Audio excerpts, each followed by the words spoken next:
Let's talk about the third team on the West Coast. No more games to be played, but they're making news already. Yeah, the Angels just signed Phil Nevin to a one-year deal to be their manager, and I'm so happy for him. His family is here in my hometown of Poway. My kids know his kids.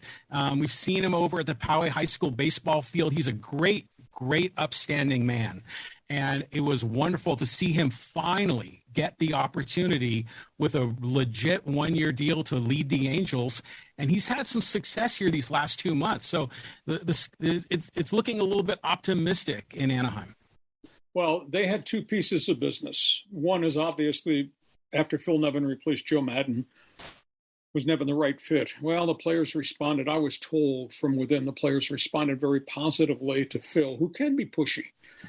The other question, could he revert all the issues they had? Because they had a lot of injuries to the pitching staff. Mike Trout was in and out of the lineup. There was no Anthony Rendon for a long period of time.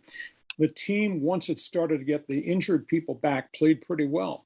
Now when Nevin walked in the front door, he inherited what became a 14-game losing streak. And thought, this is awful.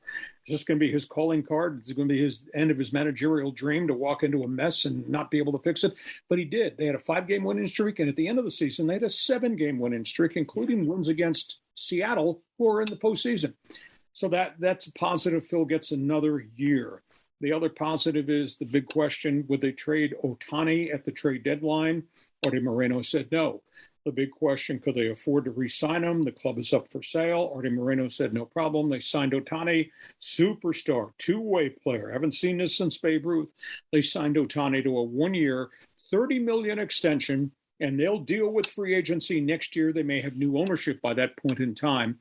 So the Angels have answered two questions before we started postseason, even if they're not in the playoffs. However, the next big question is, what is that general manager going to do to fix the woeful pitching staff, and can they get some more healthy players in that complement what they have? So there we are.